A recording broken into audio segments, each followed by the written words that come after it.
objavljeno na domači strani Filozofske fakultete Univerze v Ljubljani. Beauvoir, ženske in filozofija.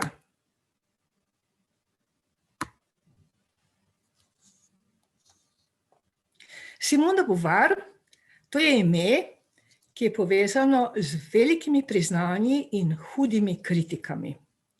Beauvoir, ne Beauvoirjeva, ker ni bila nikogaršnja last, je bila že v času svojega življenja ugledna pisateljica in pripadnica, pravzaprav bolj sopotnica pariškega filozofskega življenja, ki je slikovito prikazano v knjigi V knjigarni eksistencialistov Susan Bakewell, ki smo jo pravzaprav zadnjo predstavili kot zadnji dogodek, povezan s Simone de Beauvoir, na Filozofski fakulteti pred pandemijo. Se pravi, v knjigarni eksistencialistov. To je bila najprej kavarna La Flore, poleg nje pa tudi Demago. V Demago, obe kavarni, ne knjigarni, se opravičujem, obe v neposredni bližini slavne cerkve Saint-Germain-des-Prés, v katerih so se zbirali vplivni intelektualci v obeh kavarnah, ne v cerkvi, vplivni intelektualci, ustvarjalci in novinarji. Vodilni med njimi je bil Jean-Paul Sartre, ki je od slavnega srečanja z Beauvoir v Luksemburškem parku postal njen življenjski sopotnik. In ko se je Jean Garnier, novinar, v pogovoru s Sartrom kot filozofu na ulici, se pravi filozofu, ki ni bil zaprt v pretesne prostore akademske filozofije in univerze, naposled naslovil tudi na Simone de Beauvoir z vprašanjem: In vi, gospa, ste tudi vi eksistencialistka? Pravzaprav ni vedela, kaj naj odgovori. Ali je bil Sartre življenjski sopotnik Beauvoir? Ali je bil moški sopotnik ženske? Ne, to je seveda moja dikcija, to je svet postavljen na glavo. Prvo je zamenjano z drugim. V strokovni literaturi, v filozofski knjigi in komentarjih najdemo ravno nasprotno. V Sartrovi knjigi Izbrani spisi, na katero je napisal spremno besedo kot uvod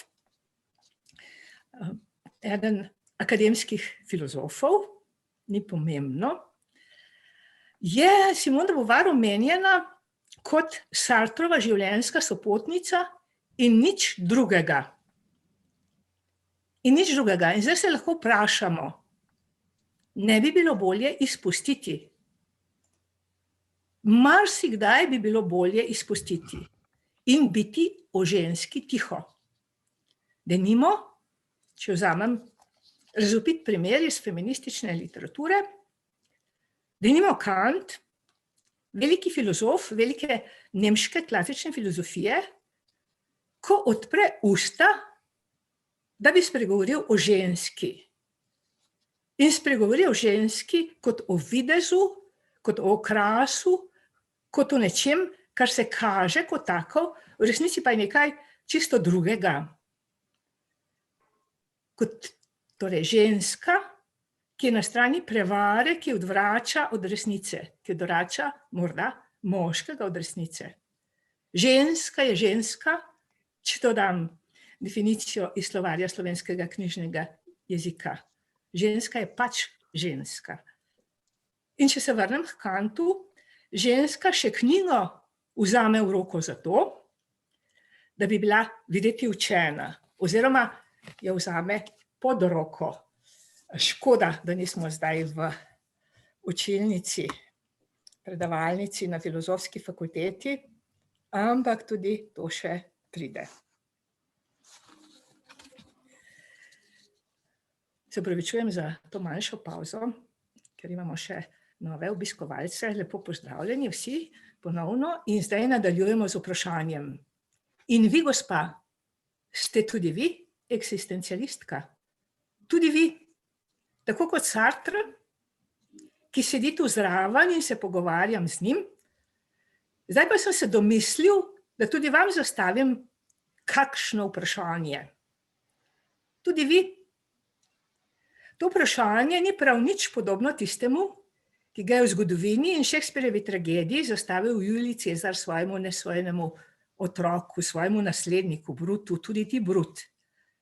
Vprašanju v pariški kavarni, v nasprotju z vprašanjem na Rimskem forumu, odmeva pravzaprav podvprašanje. In to je podvprašanje, ki je namenjeno pod Sartru, pod človeku, morda lahko pretiravam, ne? Ampak namenjeno je nečemu izpeljanemu, sekundarnemu, določenemu glede na tisto, kar je najprej, kar je subjekt.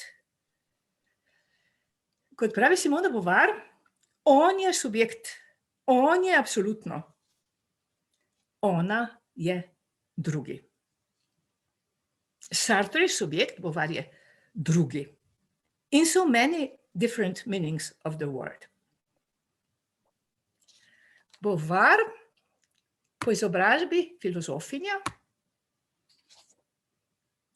tako kot njeni kolegi v filozofiji tistega časa, tako kot v filozofiji veliko bolj znani Maurice Merleau-Ponty, Claude Lévi-Strauss in pozneje Louis Althusser in drugi, predvsem pa sam Jean-Paul Sartre, v nasprotju z njimi ni hotela biti filozof. Tako kot tudi otrok ni hotela imeti. Morda pa je eno in drugo veliko bolj dvoumno, kakor je videti v odločnem, za njeno življenjsko držo značilnem stilu odgovarjanja. Ko so jo v poznem intervjuju, tokrat z njo samo, o njej sami, vprašali, ali obžaluje, da ni imela otrok, je odgovorila domala v državo: "Jamais, nikoli." Kolikor vem, Beauvoir ni nihče vprašal, ali je obžalovala, da se ni ukvarjala s filozofijo. Prav tako, pa kolikor vem, ni nihče z njo naredil pravega filozofskega intervjuja. In, kolikor vem, Sartra ni nikoli nihče vprašal, ali obžaluje, da ni imel otrok. No comment. Kajti delitev dela je jasna in to od pamti veka. Kolikor daleč nazaj nam seže oko, piše Beauvoir, so bile ženske vedno podrejene, vedno so bile sekundarne, vedno so bile druge. Vedno številka 2 s piko, kot vrstilni števnik. Kolikor daleč nazaj nam seže oko, je bilo materinstvo vir in oprijemališče opresije. Kolikor daleč nazaj nam seže oko, je bila ženska vedno in povsod naravno in a priori postavljena v domače ognjišče, in se ni šikalo, če lahko tako rečem, da bi tekala naokoli in se potikala. Zdaj bom odprla PowerPoint, da vam pokažem sliko v nadaljevanju. To je torej najava našega današnjega srečanja, točke, katerih smo nekatere že obdelali in katerim se bomo še vrnili. Ampak zdaj primer iz učbenika. Ob vprašanju, kaj šola uči. Nekako tako, kar smo povedali doslej, kot v srednješolskem učbeniku zgodovine, kjer beremo o materah, ki imajo otroke in ne morejo postati lovke. Tu sem našla ilustracijo z naslovnice revije Time, ameriške revije Time, kjer je narisana ta fantazija v pradavnini. Ženska, ki je lovka ki lovi vse naokoli po prerijah, ne pa tako, kot jo vedno znova opisujejo v učbenikih in domnevno potrjenih zgodovinskih dejstvih. Poglavju o pradavnini. Se pravi, delitev dela je jasna. Ta slika je postavljena na glavo, ne? Tako kot prej, v primeru, ki sem ga na začetku navedla. Deklice so že od pamtiveka, tako kot njihove mame, doma in se že kmalu zatem vključijo v materinske posle. Spoštovana, ne delite zaslona, ne delite zaslona. Aha, najlepša hvala za to opozorilo. Takoj.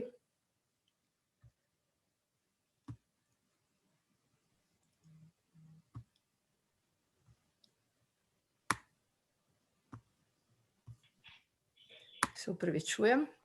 Upam, da je zdaj v redu. Zdaj pa samo še odprite. Ja, si imam odprtega.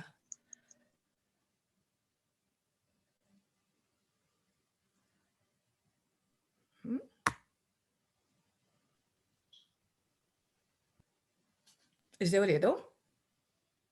Ja, zdaj je.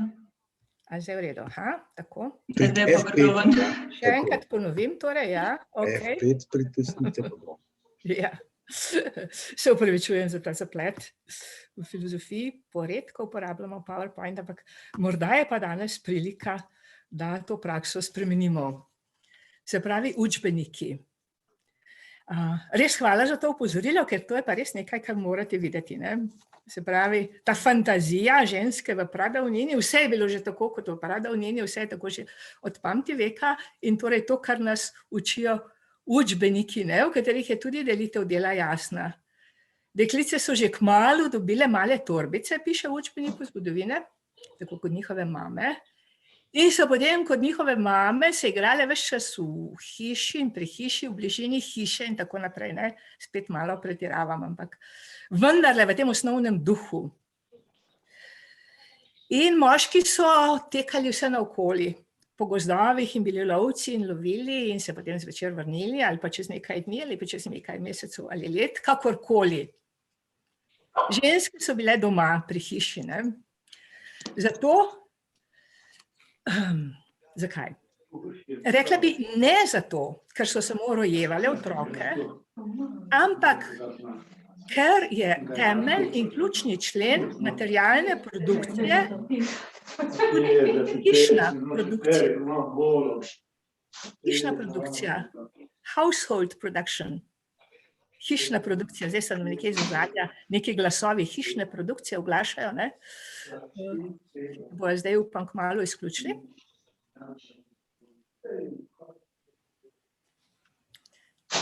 Ja.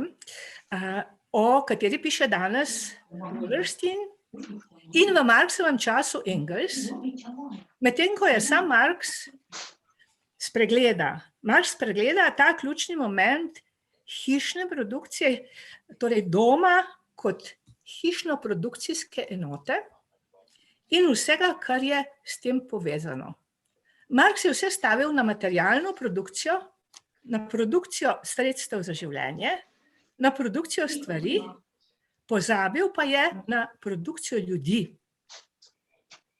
Na ženske, ki delajo tako, da rojevajo in dojijo in vzgajajo in rojevajo in dojijo in vzgajajo in opravljajo emocionalno delo, se pravi delo, mestno delo, ki je pa neplačano delo.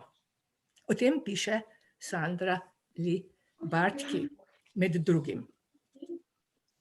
Se pravi, ženska mati, skrbnica doma, in doma je kot angel v hiši, ki je bil v času viktorijanstva v Združenem kraljestvu in tudi še marsikje zelo pomemben. Ženska je varuhinja, je zastopnica, je zaupnica, je zagovornica vsega lepega, dobrega, čistega, predvsem čistega in vzvišenega, prvinski ideal. Materinstvo kot ideal. Tako da bi vas zdaj še enkrat prosila, če lahko izključite vse mikrofone, ker če ne moramo spraviti to dodatno nalogo, da vas vse izključim. In bi želela kar nadaljevati s temi ideali in idealizacijo. Najlepša hvala.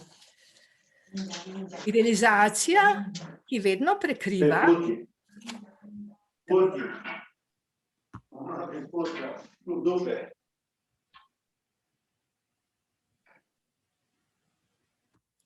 tako.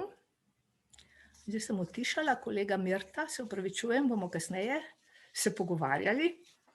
In nadaljujem z samim osnovnim poudarkom materinstva kot ideala in idealizacije in vsega tistega, čemur se je Simone de Beauvoir uprla. Se pravi, idealizacija, ki vedno prekriva in prikriva dejansko bedo dejanskega življenja, to ve že Marx. In idealizacija, ki prikriva nekaj zelo neidealnega, nekaj, kar se le kaže kot idealna podoba, kot imago, kot ideal jaza, ideal kot instanca identifikacije, točka, s katere bi se želela videti kot idealna. To vemo od Freuda in iz psihoanalize. In še marsikaj vemo od Freuda. In to ve tudi Beauvoir. Ampak danes ni materinski dan in ne bomo več govorili o Freudu in o psihoanalizi dojenja na materinih prsih in ne o ljubezni, ki je s tem povezana, ki pa jo uradna znanost degradira v razvajanje, kot smo videli, na materinski dan. Na materinih prsih se rodita lakota in ljubezen, pravi Freud, ne hvala, pravi Beauvoir. Danes torej ni materinski dan, ne feministični, ne krščanski materinski dan, danes je dan smrti. Obletnica Simone de Beauvoir, smrti Simone de Beauvoir, po kateri ni ne sina, ne hčere. Zapustila nam je samo, v narekovajih, posvojenko, Sylvie Le Bon de Beauvoir, ki ji je zapustila svojo intelektualno zapuščino, svoje intelektualne otroke, svoje knjige.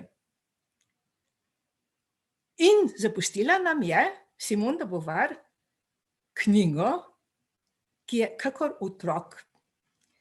In na vprašanje Sylvie Le Bon de Beauvoir, torej posvojenki Simone de Beauvoir, na vprašanje v intervjuju, ki smo ga objavili v reviji za ženske študije in feministično teorijo Delta, ali je Simone de Beauvoir posvojila Sylvie Le Bon zato, da bi imela hčer, je Sylvie Le Bon de Beauvoir odgovorila jasno in odrezavo, prav tako kot že prej Simone de Beauvoir, seveda ne. To pa res ne. Posvojitev je služila zgolj vprašanju privatne lastnine, ne pa vprašanju družine. Vprašanju privatne lastnine, ki bi lahko postala lastnina države, če Simone de Beauvoir ne bi imela pravne naslednice.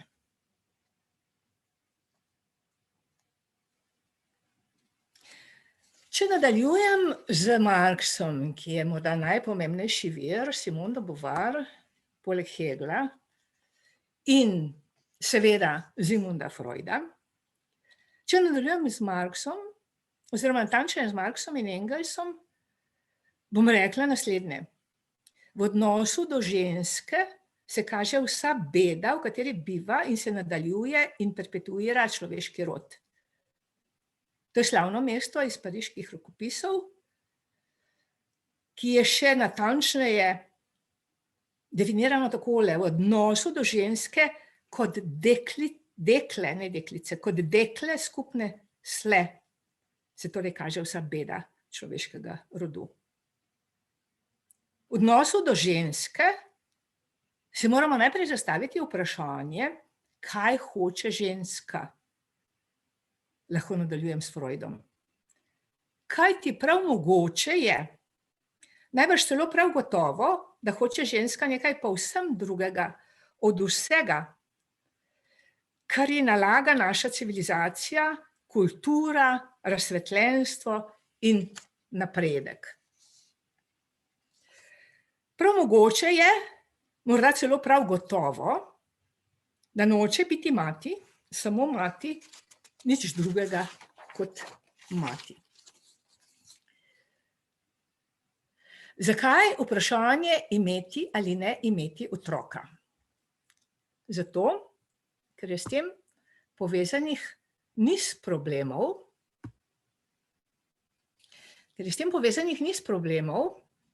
dilem, izbir, včasih, ne le včasih, tudi nemogočih izbir. Morda pa bi morali vprašanje zastaviti kot alternativo, ali otroci ali filozofija, ali širše, ali materinstvo ali intelektualno življenje. Dilema je huda in je ni mogoče preprosto odpraviti z zamahom roke. Simone de Beauvoir je v knjigi Drugi spol, Le deuxième sexe, ki je pretresla stoletje, napisala poglavje o materinstvu, ki je bilo dolgo eno najbolj kritiziranih poglavij. Le zakaj piše tako negativno? Od kod ta pesimizem? Zakaj takšno odklanjanje vsega, kar je specifično za žensko in za njeno telo? Odgovor ni težak, veliko težje pa je najti alternativo. Odgovor se glasi, ker je materinstvo konstantni in neumorni vir discipliniranja, nadzorovanja, morda tudi kaznovanja ženske. Ker je s tem povezan dobršen del nasilja v družini, nasilja nad ženskami, nasilja nad njihovimi otroki.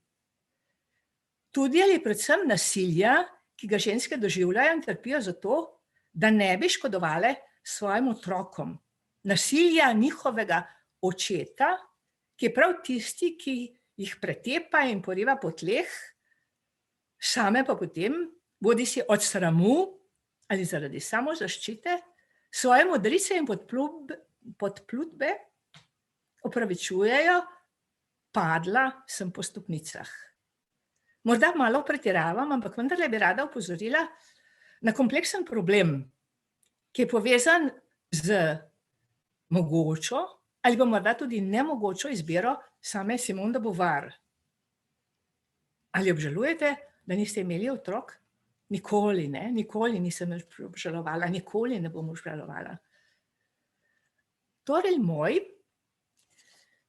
jo bom tu v nadaljevanju navedla, torej moj, samo trenutek, da najdem to našo referenco. V knjigi Dialektika spola teksta. Znani po vsem svetu, Beauvoir nameni bolj skromno, da narečem mačehovsko mesto. Leta pozneje se pa udolži s knjigo, ki govori prav o tem, o formiranju intelektualne ženske ali intelektualke. The Making of an Intellectual Woman. Simone de Beauvoir, izpod peresa torej moj, The Making of an Intellectual Woman.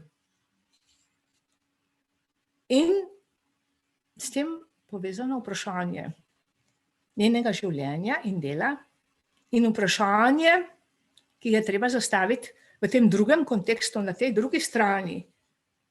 Ne samo freudovsko vprašanje, kaj hoče ženska, was will das Weib, tudi ne od tod izpeljano vprašanje, kaj hoče mati, ampak vprašanje, kaj hoče intelektualna ženska. Zakaj Simone de Beauvoir ni hotela ne imeti otrok, ne biti filozofinja?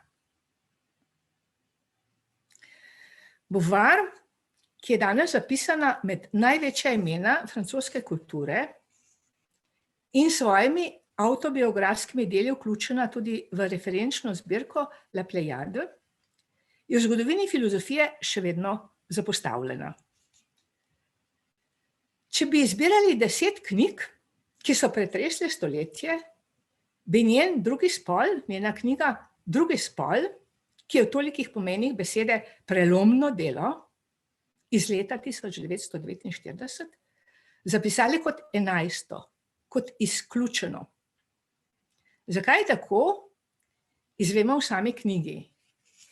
Drugi spol pomeni ženski spol, ki je sekundaren glede na moškega. Ženska je drugi in ženska je drugi spol. Drugačna je in hkrati druga glede nanj. Ženska je številka 2 s piko, od nekdaj podrejena, od nekdaj živi v svetu moške dominacije, če rečem z izrazom Pierrea Bourdieja. Kolikor daleč nazaj nam seže oko, je bila ženska vedno druga. Zdaj smo pri tej točki vpeljava drugega v drugem spolu, v knjigi Drugi spol. Kolikor daleč nazaj nam seže oko, je bila ženska vedno druga. Toda med različnimi liki in figurami drugih pripada prav ženski neko posebno mesto.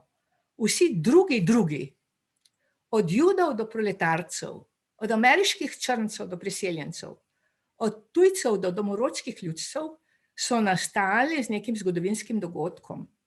Judje so nastali z judovsko diasporo, proletarci so nastali s kapitalističnim načinom materialne produkcije, prej niso bili razred, ki ga opredeljuje protislovno razmerje do buržoazije. Nasprotno pa ženske niso zgodovinsko nastala kategorija. Obstajale so od nekdaj in so bile tudi dominirane od nekdaj. Tega seveda ne more pojasniti, kot najprej pojasni Simone de Beauvoir. Tega ne more pojasniti, tega ne more razložiti, tega ne more utemeljiti biološka usoda. Izraz usoda je njena. Tega ne more pojasniti biološka usoda, ampak odpovesta tudi psihoanaliza in historični materializem, ki jo je Simone de Beauvoir v maniri takratne francoske filozofije in današnje naše filozofije medsebojno povezovala. Marx in Freud, Freud in Marx. V uvodu v knjigi Drugi spol sledijo 3 poglavja. Prvo zadeva biološke danosti, naslednji 2 pa vidik psihoanalize, oziroma psihoanalitični vidik in vidik historičnega materializma. In nobena od teh razlag usode ženske ne more odgovoriti na vprašanje, zakaj. Zakaj je ženska večno druga in večno številka 2?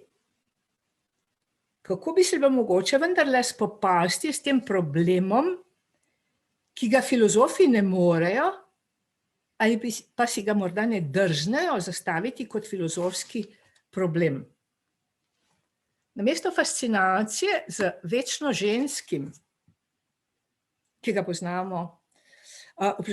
poznamo od Nietzscheja, ali uganko ženskosti, enigmo ženskosti, ki nam jo ponuja Sigmund Freud, se moramo lotiti problema še nekega drugega konca.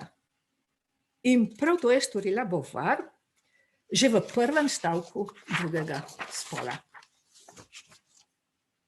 Dolgo sem omahovala, ali naj napišem knjigo o ženski, je zapisala. Tema je zivalna, zagonetna, morda travmatična, če lahko dodam. A vendar ženska. Če začnem pisati in če sem ženska, moram najprej raziskati prav to izhodiščno mesto izjavljanja. Ženska sem. Težko bi to zamenjali, z pozicijo izjavljanja sem spol. Tako bom kar nadaljevala Simone de Beauvoir. Ženska sem. To ni le izjava, je tudi pozicija izjavljanja kot mesta, s katerega lahko spregovori filozofija, ampak tokrat z glasom, ki si ga ne izposodi od nikogar. Ne govori v imenu nikogar drugega. Aroganca filozofije ni ena njenih najbolje varovanih lastnosti. bom nadaljevala s Stanleyjem Cavellom, enem vodilnih ameriških filozofov današnjega časa. Aroganca filozofije ni ena njenih najbolje varovanih lastnosti. Takoj lahko zasledimo, takoj opazimo, da je to problem, ne? Kaže se v osebnem zaimku mi že v prvem stavku, ko besedilo govori v imenu vseh, filozofsko besedilo, govori, kakor da govori, ne? V imenu vseh, kot pri Kantu, to je Cavellova primerjava, in v nasprotju z Nietzschejem, spet Cavellova primerjava, in bom dodala, tako kot pozneje Simone de Beauvoir, piše svoje, kot temu reče Cavell, avtobiografske vaje. V knjigi A Pitch of Philosophy, Autobiographical Exercises. Torej, avtobiografske, beseda je seveda problematična za filozofijo in jo poznamo za naš kontekst zavajajočega, žanrskega opredeljevanja v literarni teoriji. Ampak vendarle, ne, če damo besedo avtobiografski v narekovaj in dodamo ta nujni Cavellov dodatek vaje, exercises. Tako kot v antiki filozofi v skladu z izbranim filozofskim naukom opravljajo filozofske vaje in živijo v skladu s tem, ne? Imamo tu zdaj to kategorijo avtobiografskih vaj. In na ta način poskus ujeti a pitch of philosophy, glas filozofije, ton filozofije, frekvenco filozofije. In prav zato je, če nadaljujem s Beauvoir, potreben ovinek prek drugega. Avtobiografija, za katero smo rekli, da je Simone de Beauvoir že uvestila med najbolj nesmrtne vseh nesmrtnih v zbirki La Pléiade, avtobiografija je dosegljiva le prek ovinka prek drugih. Ampak ne tako kot pri Derridaju, prek ovinka prek ušesa drugega v Derridajevi avtobiografiji, ampak prek drugih žensk, ki so brale njen drugi spol, ki so brale njeno knjigo Drugi spol. In to je vez branja, ki je postavila v ospredje izvrstna psihoanalitičarka, literarna teoretičarka, feministka Shoshana Feldman in ki je postala v našem prostoru v projektu Wum Arts v Mariboru, o čemer bomo slišali več kasneje, v galeriji, v umetnostni galeriji Maribor, tudi vez umetniškega ustvarjanja. Ampak zdaj še enkrat Beauvoir in drugi. Beauvoir, če začnem spet od začetka, je ime, ki je povezano z velikimi priznavanji in hudimi kritikami. Ime, ki je povezano s filozofijo. Ime, ki je življenje. Kajti prav to je vrlina drugega spola. Preplet filozofije in življenja, ki se kaže že na prvih straneh drugega spola. Drugi, piše Simone de Beauvoir, je ena najstarejših kategorij mišljenja. Kategorijo drugega je mogoče zaslediti v domorodskih mitologijah, starodavnih religijah in prvih začetkih filozofije. Toda, in to je odločilen dodatek, toda kategorija drugega je prav tako prvotno dejstvo naših konkretnih življenjskih situacij. Za Beauvoir je filozofija vedno filozofija v situaciji. Tu bi bil odgovor na vprašanje, in vi, gospa, ste tudi vi eksistencialistka. Vsaj deloma ja, ne? Se pravi, vedno filozofija v situaciji, v življenjski situaciji, vselej konkretna eksistenca. Ampak to velja še toliko bolj za izhodiščno kategorijo drugega, ki Beauvoir takoj umesti v situacijo. Čim se na vlaku v kupeju sreča več ljudi, postanejo drugi ne le drugačni od nas, ampak se nam kažejo kot sovražni drugi. To je izraz Simone de Beauvoir, sovražni drugi. Oni v nasprotju z nami. Judje za Evropejce, črnci za belce, ženske za moške. Zakaj je tako, nam pojasni v narekovajih fenomenologija duha, kar pomeni zagovar fenomenologija utelešenega ženskega izkustva, ki je v drugi knjigi drugega spola postavljeno v ospredje in izpeljano iz izhodiščne konstatacije, on ne pa femme on le devient. Ženska se ne rodi, ženska to postane. In v nadaljevanju, takoj za tem slavnim izhodiščnim stavkom, definicija ženske kot vmesnega produkta med moškim in kastratom, ki je produkt dela celotne človeške civilizacije. Da bi morala že prej pokazati izdajo drugega spola. Pravzaprav imam tu bolje to prikazano v tem slajdu. Imamo dve izdaji knjige Drugi spol. Prva izdaja ob 50-letnici izida, torej leta 1999, pri založbi Delta. Knjiga je bila takrat ob prelomu stoletja izredno dobro sprejeta, recenzirana in tudi, kaj bi rekla, zelo naklonjeno interpretirana. Tu imamo poročilo iz Dela, to je prevajalka Suzana Koncut. In potem druga izdaja, leta 2014, pri založbi Kartina, ko smo pa bili deležni ali bile deležne tovrstnih recenzij, časopisnih recenzij, kot recimo v temle članku. To naj bi bila recenzija knjige Drugi spol Simone de Beauvoir. Spoštovana, ne vidimo vašega zaslona. Aha, stop share, bomo še enkrat to prižgali. Share.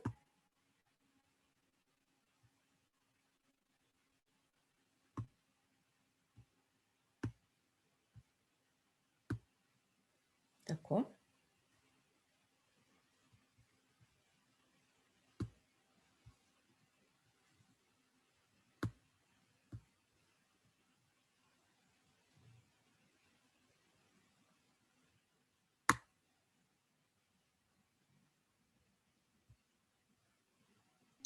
Zdaj lahko vidite? Ja, zdaj pa lahko. Ja, najlepša hvala. Prosim. Se pravi, prva izdaja iz leta 1999 in 2000, zelo resen sprejem na vseh koncih in krajih, no sem in tja je bila kakšna recenzija, z naslovom Največja samica je rojena. Beseda samica je v knjigi uporabljena v tem prvem poglavju o biološki usodi. Ali pa samice v samice, ampak vendarle, glavnina recepcije je bila pozitivna in ko so se spraševali o tem, kako to, da tako pomembne knjige nismo že prej prevedli in objavili v našem prostoru in izdali, se je potem oglasila kolegica, ki je rekla, še dobro, da knjige nismo izdali v tistih grobih socialističnih časih, ko bi bila umeščena v nek popolnoma nefilozofski kontekst in nek popolnoma politično zavajajoč tok misli in bi vsi začeli govoriti o tem, kako je bila pravzaprav ona neka buržujka, ki je nosila klobuke in ne vem še kaj vse.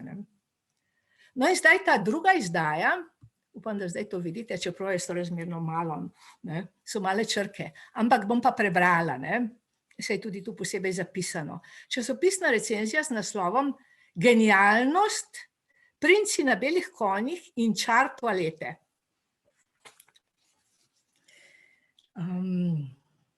Ne vem, kaj naj še rečem. Mislim, da smo tu soočeni z nekim problemom, ki nakazuje, da se v odnosu do feminizma nekako soočamo predvsem z razvojem v valovih.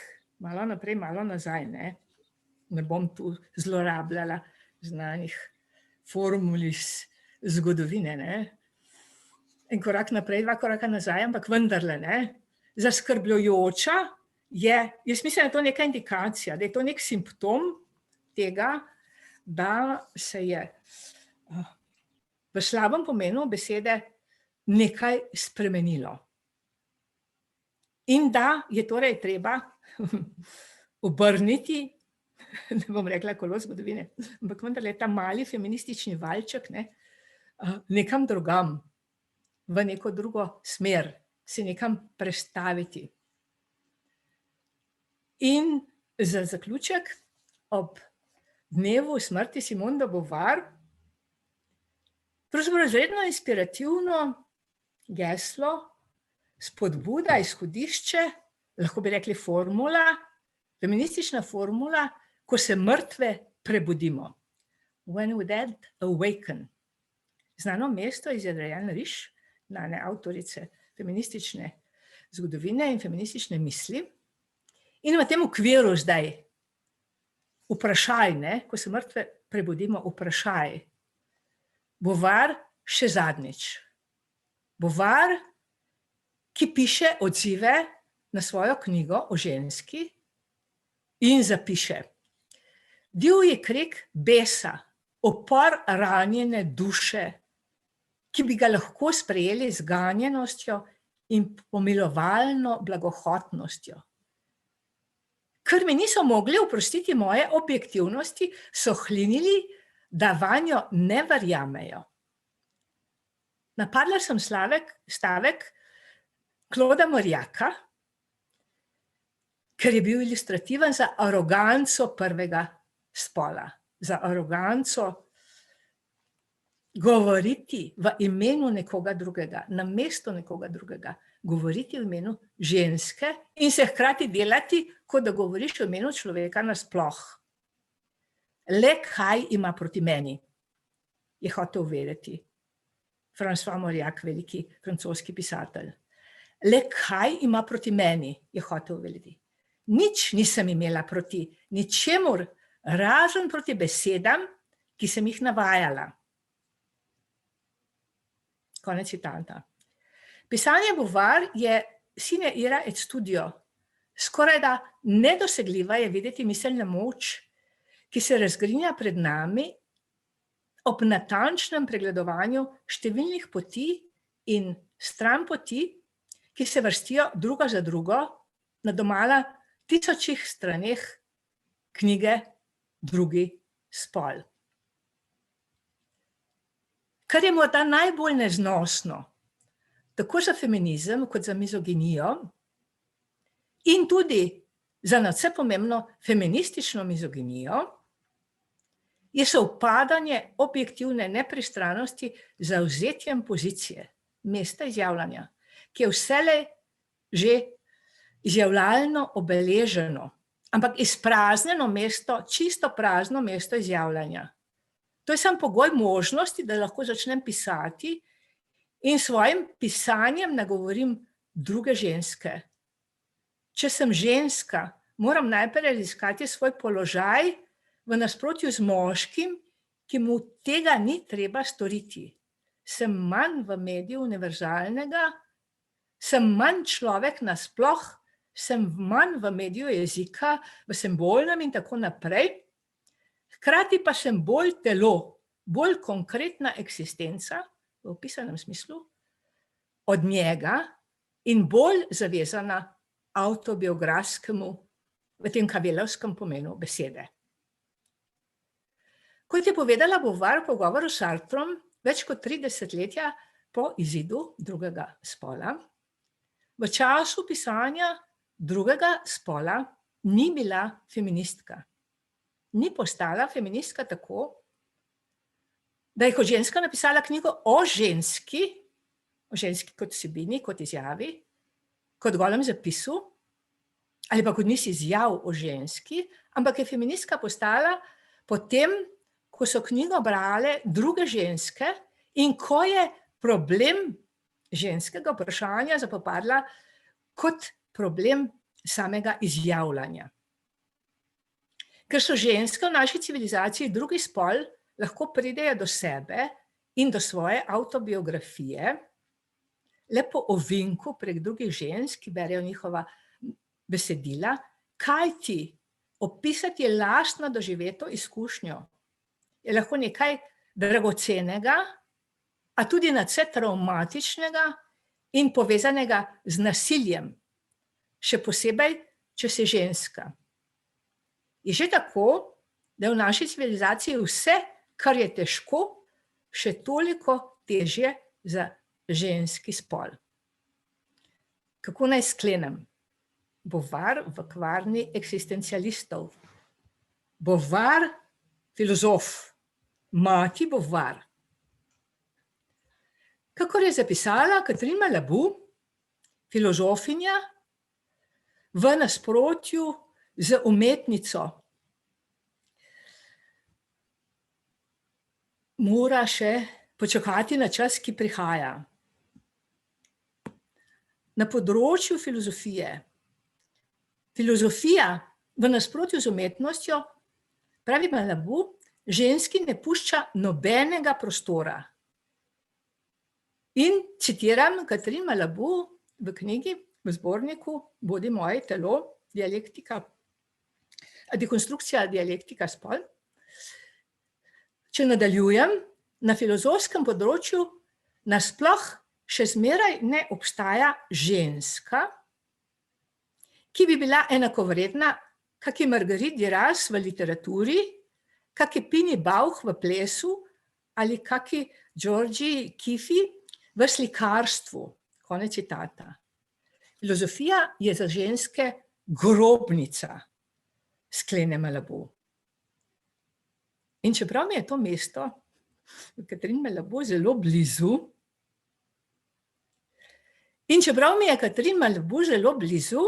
ker je ena redkih uglednih, uveljavljenih, svetovno znanih filozofinj, ki hočejo in zmorejo in si drznejo pisati o opresiji žensk, tako v fizičnem nasilju v družini in širše, ampak predvsem v družini, kjer je tega nasilja tudi največ, kot v simbolnem nasilju v filozofiji, pa jim moram za konec vendarle ugovarjati. Tista, ki gleda ven iz te grobnice, je prav na dan obletnice njene smrti Simone de Beauvoir in tako je že leta, bom rekla, na obletnico smrti postavljena v ospredje ta formula aktualna Beauvoir. To je Beauvoir, ki jo lahko vidimo na Balkanu, v naši geofilozofski dediščini, če navežem na Deleuze in Guattarija, v filozofskem okolju, ki mu lahko po sledeh nemške kritične teorije morda rečemo, ali pa mu bomo morda lahko nekoč rekli, balkanska kritična teorija, nemška kritična teorija, balkanska kritična teorija, ki nastaja in nadaljuje in lahko nadaljuje točno to tradicijo o Marxu in Freudu, o Freudu in Marxu. Ampak na tem ozadju zdaj drugi spol kot temeljni koncept, nova kategorija, ki je vredna tega imena. Tako kot se je filozofija rodila v balkanski antični Grčiji, se kritična teorija lahko uleže, če lahko tako rečem, se lahko nadaljuje v tem okolju,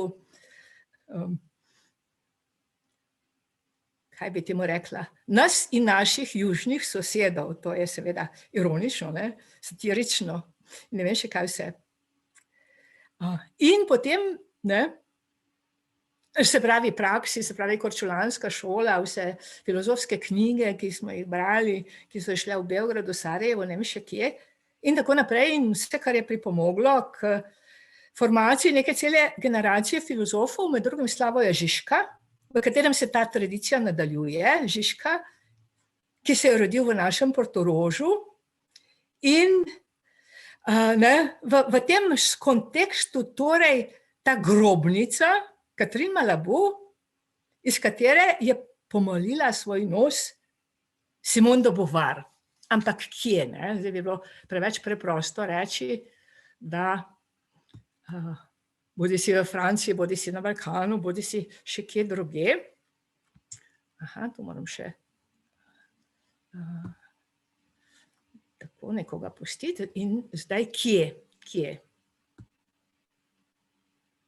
Vloga in pomen Slavoja Žižka. Tako. A se vidi tale slika? Krasno. Sartre vista a Cuba. Sartrov obisk na Kubi. Na sredini Jean-Paul Sartre, poleg njega tisto, o čemer smo že govorili, življenjska spremljevalka Simone de Beauvoir, in to, kar zgleda, da je neka lutka iz muzeja voščenih lutk, je živi kdo? Skratka, na Kubi. Che Guevara. Na Kubi, ne v muzeju voščenih lutk, na Kubi, v torej tem širšem okviru, o katerem govorim, ki je hkrati filozofski in politični in zgrajen na ozadju povezovanja Marxa in Freuda in Freuda in Marxa. In v tem okviru torej še nadaljevanje, Che Guevara, ki Sartru prižiga kubanko. Tu mislim, da je pravo mesto za zaključek med preteklostjo, ki smo opisali v primeru učbenika zgodovine, in deklic, ki jih vzgajamo na opisan način, in torej to bodočnostjo. Ta slika ni montirana, in tudi ni nekaj, kar bi bilo vse splošno dostopno. Jaz imam pravzaprav celo knjigo, kjer je zelo natančno popisan Sartrov obisk na Kubi, s tem naslovom Sartre vista a Cuba, in je tudi veliko slik, in morda bo zato še kakšna druga priložnost, da naredimo neko celo malo študijo ali celo razstavo vseh teh slik. Našla sem jih v Havani, na neki tržnici, na nekem trgu, in sem bila tega zelo vesela. In čisto za konec bi vas v zadnji minuti svojega predavanja povabila na nadaljevanje najprej na okroglo mizo Aktualna Beauvoir, ki bo neposredno sledila mojemu predavanju, potem pa v nadaljevanju v juniju na doktorsko šolo Filozofske fakultete na Meduniverzitetnem centru v Dubrovniku, torej v juniju letošnje leto. To doktorsko šolo smo prestavili iz maja lanskega leta, ker ni bila izvedljiva v času pandemije, in ima naslov od Simone de Beauvoir, od drugega spola Simone de Beauvoir, k študijam spola, in moram dodati in nazaj, predvsem nazaj. Ampak tega seveda na ta plakat nismo napisali. Tako da vljudno vabljeni v juniju na to srečanje, prvič v organizaciji Filozofske fakultete v Dubrovniku, v tem našem geofilozofskem prostoru, ki je hkrati geofilozofski prostor Simone de Beauvoir. In zdaj je trenutek, da nadaljujemo z okroglo mizo Aktualna Beauvoir, na kateri... Pana Iva Bahovec, ni trenutek še. Jaz bi se rad v imenu vseh vam zahvalil za čudovito predavanje in za vse, kar ste nam zelo zanimivega povedali, če se smem vključiti v to. Hvala za vse. Najlepša hvala za izredno prijaznost in tudi, kaj ne rečem, že to, da v tako velikem številu pridete poslušati neko tako ne prav ortodoksno filozofsko predavanje, me navdaja z veseljem in optimizmom. Še enkrat najlepša hvala. Zdaj pa nadaljujemo z okroglo mizo, na kateri bodo sodelovale kolegice Breda Kolar-Šluga iz že omenjene Mariborske umetnostne galerije, kolegica Metka Mencin Čeplak z Fakultete za družbeno vede v Ljubljani, ima pa tudi predavanja na naši fakulteti, in kolegici Poloniji Mesec, asistentki Poloniji Mesec, ki zaključuje doktorski študij na naši fakulteti, in magistrantki, kolegici Gaji Lukaš-Čufer, bom predala na koncu besedo, ki opravlja magisterij iz drugega spola Simone de Beauvoir. Predvsem tem pa bi prosila spoštovano prodekanjo, profesorico, doktorico Jasno Mažgon, ki nam je prijazno se pridružila in prišla povedati nekaj uvodnih besed, da to tudi postori. Izvolite, Jasna. Ja, najlepša hvala. Lep pozdrav vsem. Hvala za vabilo in za priložnost, da vas pozdravim na tem dogodku. Enem od številnih, ki jih naša fakulteta prireja in oddelek za filozofijo je pri tem še posebej aktiven. Zahvala gre seveda kolegici dr. Evi Dolar Bahovec. Rada bi izpostavila, da so takšni dogodki pomembni, ker predstavljajo način, na katerega ta fakulteta vstopa v javni prostor in se kaže v svoji raznolikosti, hkrati pa v svoji zavezanosti, vednosti, kritičnemu razmisleku in proaktivnemu delovanju v družbi. Družbi, ki je potrebno nastavljati ogledalo vsakič in vedno znova. Filozofska fakulteta kot največja humanistična fakulteta v državi mora to poslanstvo udejanjati ne samo v predavalnicah, ampak tudi in predvsem izven njih. Tudi zato so danes pred našo zgradbo na velikih plakatih predstavljene 3 pesmi našega kolega, pesnika dr. Borisa A. Novaka, s čimer se pridružujemo glasovom kritične javnosti, ki opozarja na nedopustne kršitve človekovih pravic, nepotrebne zamejitve naših temeljnih svoboščin, ki se izvajajo v imenu reševanja epidemiološke krize in posledično poglabljanja neenakosti v družbi. Toliko bi rekla za en lep pozdrav temu današnjemu dogodku, za katerega verjamem, da bo uspešen. Tudi udeležba, kot vidim, je zelo raznolika in številna. Še enkrat hvala za vabilo in uspešno še naprej. Najlepša hvala, spoštovani predekani, dragi Jasni, da si je vzela čas in nas prišla pozdraviti. Moram tudi povedati, da je filozofska fakulteta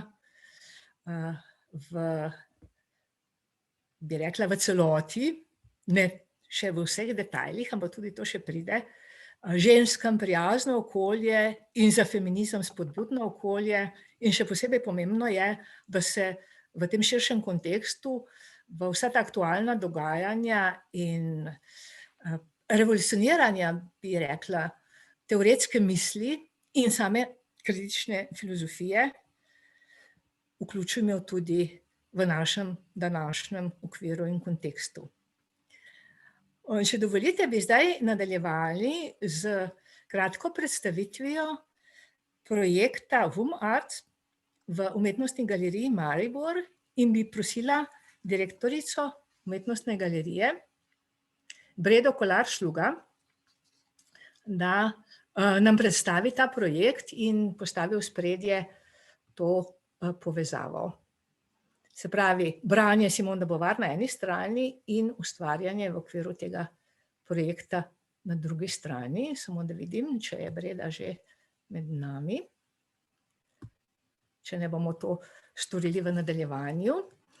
In bi zdaj prosila, ker smo že končali tako v duhu povezovanja filozofskega okolja z političnim življenjem v času življenja Simone de Beauvoir in skupnim obiskom Simone de Beauvoir in Jeana Paula Sartra na Kubi, bi prosila za nadaljevanje, da kolegica Metka Mencin Čeplak, če smem prositi, Metka, predstavi svoje razmišljanje o Simone de Beauvoir in političnem in nam pojasni, zakaj je Simone de Beauvoir pomembna za njeno, oziroma Metka, za tvoje delo.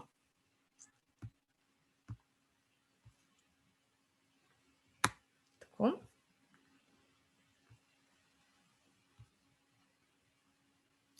Stop share. Tako.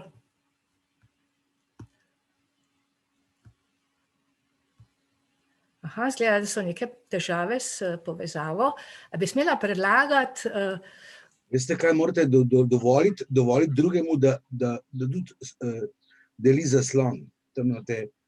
najlepša hvala. Ni potreba, ker je že gospa prodekanja lahko se kar vključila. Okay, Tako da, ja, vsem hvala lepa za prijaznost. Bi predlagala, da se v tem trenutku, a lahko predlagam dobesedno 3 minute pavze, zato da v tem času po cepljenju nekaj popijem, ker AstraZeneca je zelo učinkovita v narekovajih, ne? In potem torej nadaljujemo ob 19. Kaj rečemo, 19:10 ali 19:15? 19:15, prav? Najlepša hvala za to vsestransko pomoč, kolega. Okay. Ostanite zdravi. Ja.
Lepo pozdravljeni ponovno v našem srečanju ob obletnici smrti Simone de Beauvoir, 14. april.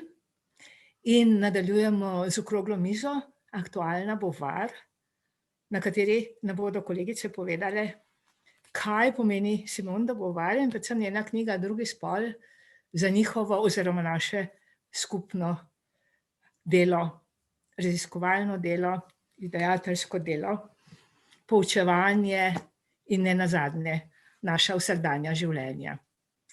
Prosila bi direktorico Umetnostne galerije Maribor, Bredo Kolar Šluga, da se nam pridruži in pove nekaj besed o Simone de Beauvoir in drugem spolu v Umetnostni galeriji Maribor. Izvolite, Breda. Najlepša hvala, pozdravljeni vsi skupaj, prav posebno doživetje zdaj takole na Zoomu. Jaz bi mogoče samo besedo v toliko, kajti mi smo se srečali v okviru zelo zanimivega projekta, mogoče se nekateri tudi že spomnite, ker smo ga omenjali tudi na Filozofski fakulteti, in sicer z naslovom Umarc, ki gre za evropski projekt, ki nekako ima za cilj povečati vidnost ustvarjalk oziroma akterk na področju kulture in jim omogočiti enakopravnost pri vidnosti, prodoru, ustvarjalnosti in nekako tudi vstopu na trg. V ta namen smo pripravili kar skupaj z 8 partnerji v projektu kar nekaj dejavnosti in prav prva je vzela nekako za izhodišče obe knjigi in branje tega imenitnega premišljevanja Simone de Beauvoir za nekakšen izvor oziroma izhodišče svoje ustvarjalnosti skozi 3 različne delavnice, ustvarjalnice. Recimo prva je bila posvečena v Limeriku grafiki, digitalnim medijem v Aviles v Španiji in tretja v Angulemu iz področja stripa. To je 3 specialisti na svojem področju, vsak je izbral vsak partner eno umetnico, tako da na vsaki delavnici je sodelovalo 10 umetnic. Zdaj, nabor tem je zelo širok, tisto, kar je mene navdušilo, pa je, da so pravzaprav umetnice premišljajo o tem, kako misliti, čutiti Simone de Beauvoir danes in kako jo interpretirati skozi svojo ustvarjalnost in tisto, kar vsako izmed njih, torej 32 umetnic, nagovarja danes. Nekatere teme so se pokrivale, verjetno tudi kot plod debat v posameznih delavnicah, predvsem pa gre za neko osebno čustvovanje. Za nekatere se je prvič, ker potem smo pripravljali še različna branja, pogovore, in sem imela priložnost srečati tudi večino izmed umetnic v živo, kajti pripravili smo tudi razstavo iz vseh izdelkov oziroma umetnin, ki so nastale na teh delavnicah, in sem imela priložnost se z njimi pogovarjati tudi v tej smeri, kaj je njih osebno nagovorilo. Nekatere so bile začudene, pravzaprav marsikaj tudi jaz sem na novo sprevidela svojo situacijo, kar pozabimo, kar prekriješ vse skupaj. In na žalost smo ugotavljali, da v tem dolgem obdobju, takrat je pravzaprav, ko smo o tem, to je bilo leta 19, se pogovarjali, pravzaprav šlo za 70. obletnico. In na žalost v tem času smo ugotovili, da se marsikaj ni bistveno spremenilo, oziroma da je marsikaj prikrito za kot neko navidezno izboljšavo. Predvsem bi želela poudariti, da nas je pri tem tudi zelo podprla Eva Bahovec, ki je tudi ambasadorka projekta in ponudila tudi svoj filozofski premislek ob tem delu. In naj še poudarim, da je tudi napisala besedilo, da bo v kratkem izšel katalog o projektu, predvsem pa o razstavi, kjer je uvodno besedilo Eve Bahovec bo mogoče tudi prebrati. In mogoče je to eno izmed vabil, da boste na lažji način prodrli tudi skozi ta filozofski pristop v svetu umetnosti. Mogoče več o projektu lahko nas spremljate na wumarc.eu. Tam je tudi bogata raziskava, sestavljena iz številnih podatkov, javno objavljenih podatkov na vseh evropskih platformah, kjer se lahko sami prepričamo o še vedno neenakosti na številnih področjih ustvarjalnosti. Na primer, nekatere so prav kritične, kot je področje filma, ali pa, ne vem, položaj dirigenta oziroma dirigentke, nekatere so pa vseeno vidnem izboljšavi. In vse te podatki so javni, brezplačni in jih lahko uporabljamo kot orožje pri odločevalcih. Vabim pa še tudi mogoče na platformo wumarc.net, če imate prijatelje in prijateljice, da nagovorite, da se nam pridružijo na tej platformi. Ta platforma pa ima namen povezati ustvarjalke v neko, torej platformo, mrežo in na ta način ponuditi tudi izmenjavo znanj, izkušenj in si pomagati v tej izboljšavi situacije. Jaz mislim, da nas je vse Simone Beauvoir navdušila in vedno bolj sem prepričana, kako izjemna ženska in filozofinja je bila in predvsem izjemno pogumna.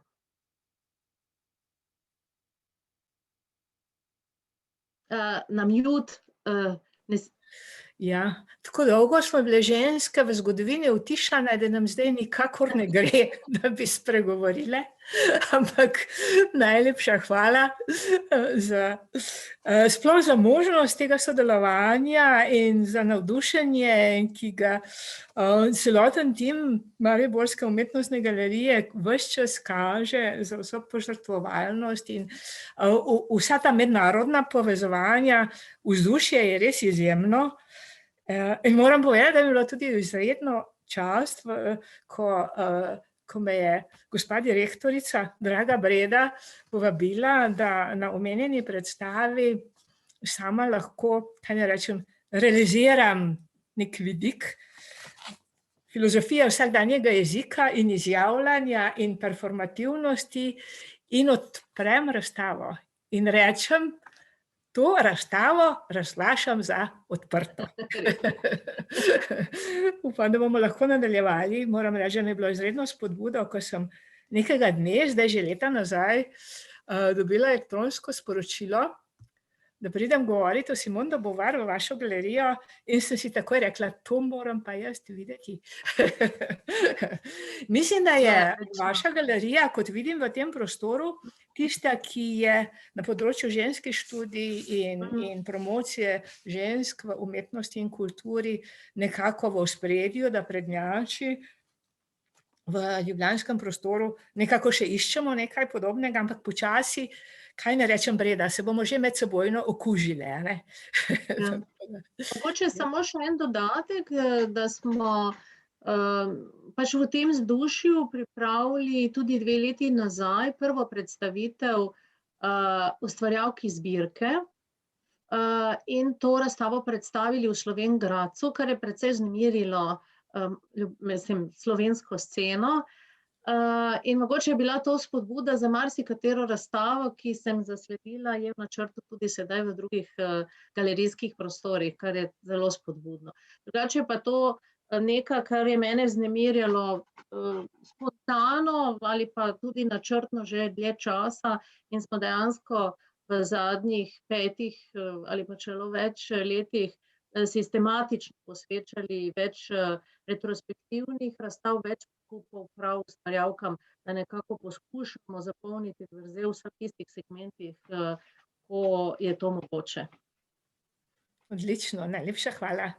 Spomnim se tudi enega našega skupnega srečanja s organizacijo Filozofske fakultete in vaše galerije, tudi še soorganizacija Zagrebškega inštituta za društvene raziskovanja je bila. Mislim, da je bila ravno prodekanja, gospa Mažgon, takrat, ko prijazna, da nas je prišla pozdraviti Se spomnite jasno tistega trenutka? Bi še morda kaj dodali? Ja, spomnim se, ja. Težko bi zdaj karkoli dodala, ampak sem pa vedno vesela, no, prvič, ne, da se takšne stvari organizirajo, kot sem že rekla, ne, ker to, ne, s tem se fakulteta odpira navzven in to je, ne, tudi njena vloga in naloga.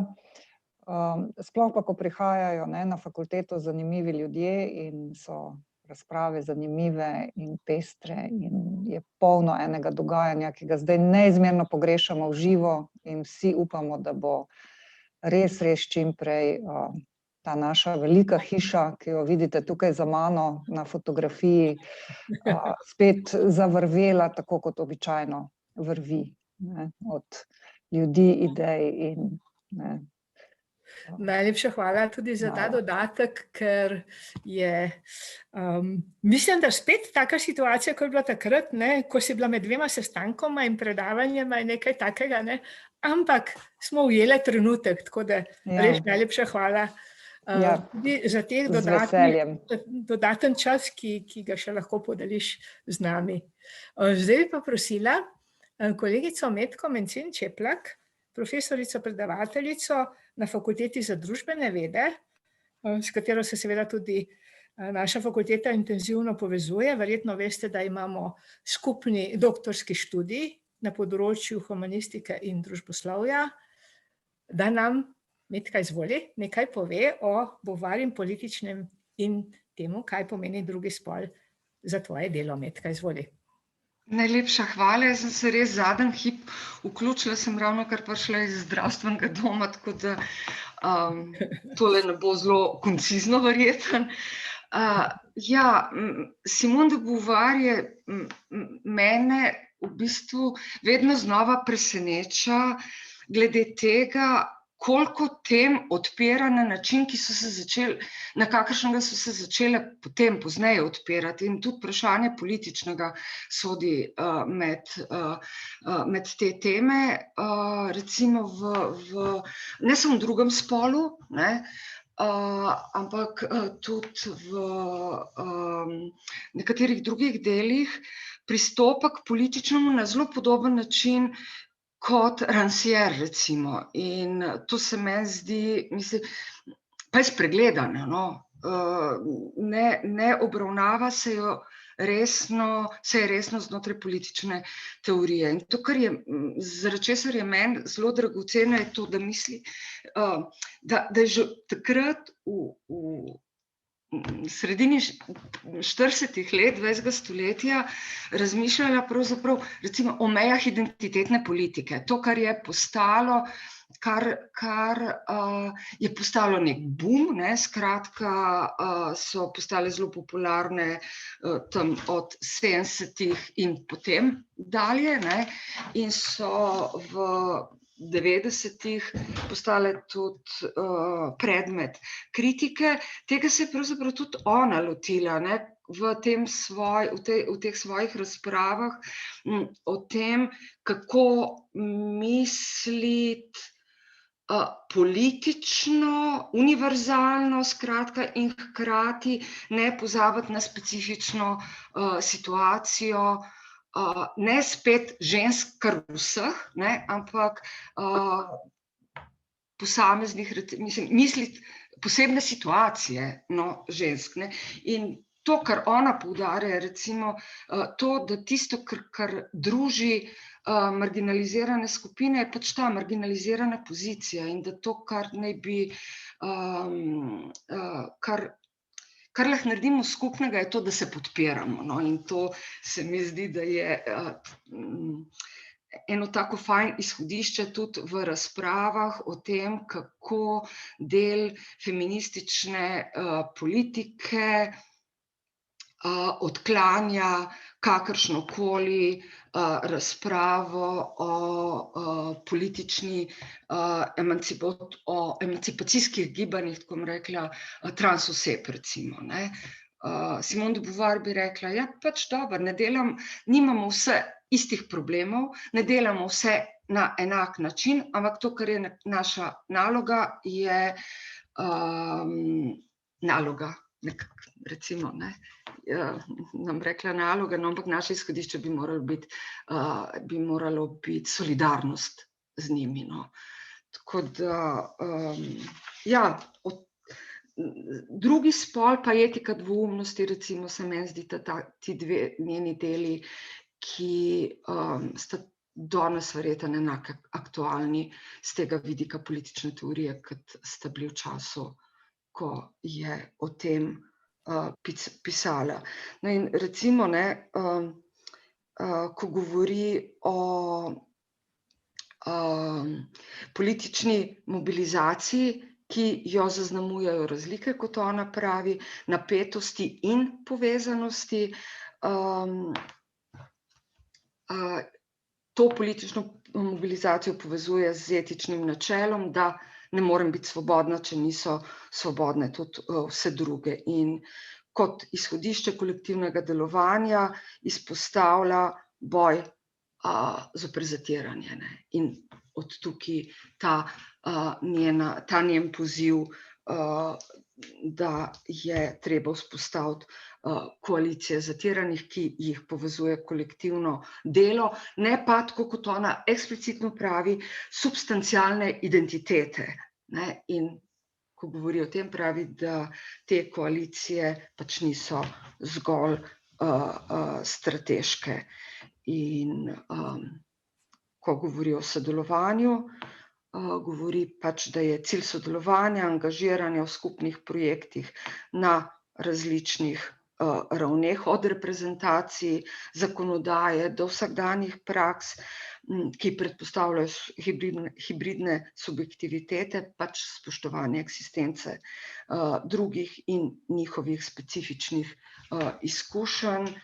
In recimo ona tudi govori o tem, kako vznikajo vedno nove identitete, pa tudi raznolikost in razpršenost izvorov oblasti, in to sodelovanje tudi pravi, ni nujno vedno uspešno, ne, ampak to ni razlog, da se mu odpovemo. In pravi, da je to sodelovanje tudi več kot samo gola podpora projektom drugih. Ker pač, ne, pravi, vsi ti projekti imajo za cilj, imajo za cilj, oziroma še bolj tako, zaveza tega sodelovanja je izboljšati človeška razmerja. Tako da, ja, no, se mi zdi, se pravim, da se jo tako lepo da brati skupaj z Ransjerovimi teksti, kjer tematizira politično delovanje, pa tudi s Foucaultem, ne.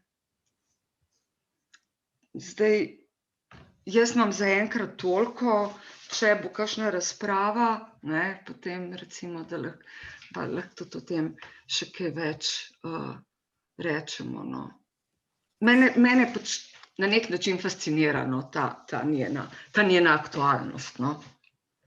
To je moje sporočilo, njena aktualnost tudi na polju politične teorije. Najlepša hvala, Metka, da si lahko kljub zdravstvenim težavam in obisku v zdravstvenem domu in tako naprej, vendarle se nam pridružila in nekaj povedala. Prav o tem področju, ki je sorazmerno zapostavljeno, zanemarjeno, bovar in politično, mislim, da je to tudi tvoja raziskovalna tema. Še posebej potem bo bolj intenzivno, ne, stopila v ospredje, ko bojo te težave s cepljenjem mimo. Ampak mislim, da je zelo pomembno, da na vseh področjih filozofskega raziskovanja in teoretskega diskurzivnega polja izpostavimo, zakaj, kako in čemu, bom tako rekla, Simone de Beauvoir, ker kot sem povedala na začetku in moram vedno znova poudarjati, je še vedno bolj na strani tistih izključenih, ne dovolj vključenih, ne dovolj tematiziranih, ne dovolj interpretiranih, ne dovolj sopostavljenih v sredino, v okolje glavnih imen, ki zaznamujejo sodobno filozofijo. Ali pa če rečemo, ne, nadaljevanje vprašanja, kaj je kritika in kritične filozofije, kritične tradicije v filozofiji, ki začenja v obdobju razsvetljenstva, v stoletju razsvetljenstva in se potem nadaljuje preko nemško klasične filozofije in nemške kritične teorije v drugi polovici 20. stoletja v sodobni francoski filozofiji, kjer poskušamo pokazati, da je Simone de Beauvoir izredno zanimiva avtorica in da je mogoče na raznih področjih raziskovanja, prav z vključevanjem njenih del, ki so sicer v ozadju, ki jih sicer ponavadi ne navajajo kot temeljna dela za to in to področje, neko novo inspiracijo, neko novo perspektivo, morda celo nek vodilni impuls, da se lahko nekam premaknemo, odpremo nekaj novega in kaj bi temu rekla, to sledi osnovnemu filozofskemu, v dobrem pomenu besede poslanstvu, odpiranja mišljenja. Zdaj mi pa dovolite, da v drugem delu današnje okrogle mize Aktualna Beauvoir predstavimo še dve raziskavi v okviru doktorskega in magistrskega študija na Filozofski fakulteti. Najprej bi prosila kolegico Polono Mesec, da nam nekaj pove o tem, kaj pomeni Simone de Beauvoir za Metka tvoj doktorski študij. Izvoli, Metka. Ja, dober dan, lepo pozdravljeni. Moje ime je Polona Mesec, sem doktorska študentka na Filozofski fakulteti na teoretski psihoanalizi in se ukvarjam v bistvu z, bi rekla, feminizmom in psihoanalizo. Skratka, Simone de Beauvoir je v Drugem spolu prikazala, da na vprašanje, kaj je ženska, vsak dokončen odgovor izostane. In to vprašanje seveda ne bi imelo nobenega smisla, če bi menili, da nad žensko visi kakšna vnaprej določena biološka, psihološka ali ekonomska usoda. Skratka, določajo, kot je zapisala Beauvoir, nedoumljiva naključnost. Tako da se lahko vprašamo, ali je beseda ženska neka poljubna oznaka, ki, citiram, nima nobene vsebine. Konec citata. V samem izhodišču, tako namesto vsebine in kakršnekoli še tako spremenljive identitete, stoji vprašanje o moji posebni situaciji, izpeljanosti iz moškega, situaciji, katere izvora ne moremo pojasniti.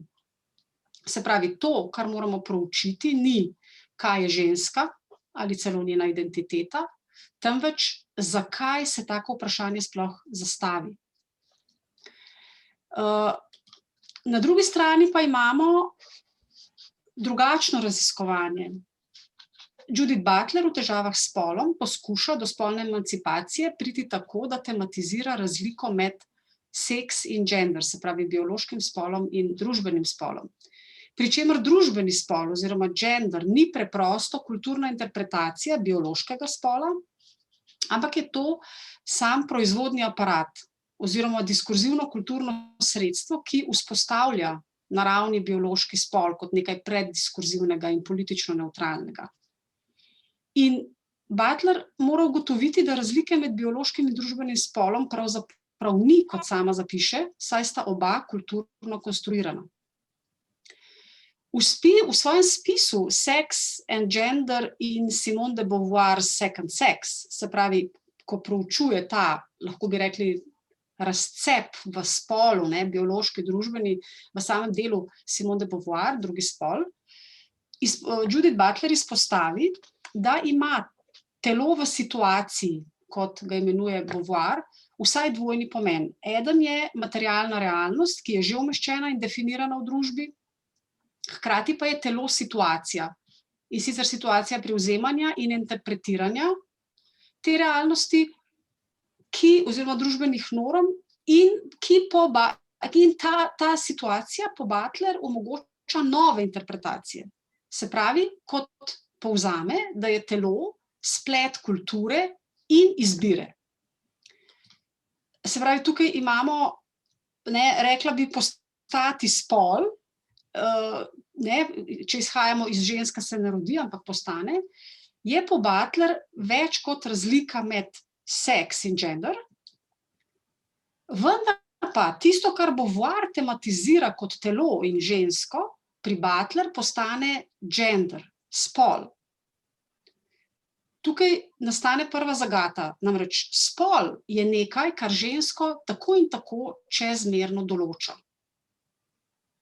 Izpostaviti moramo, da Beauvoir ne pretresa situacije spola kot takega, ampak situacijo ženske. Beauvoir ni nasledi redefinicije spola, njegova definicija je zanjo čista kontingenca. Vprašanje o sebi kot ženski namreč moram najprej zastaviti kot vprašanje o spolu in vprašanje je, zakaj.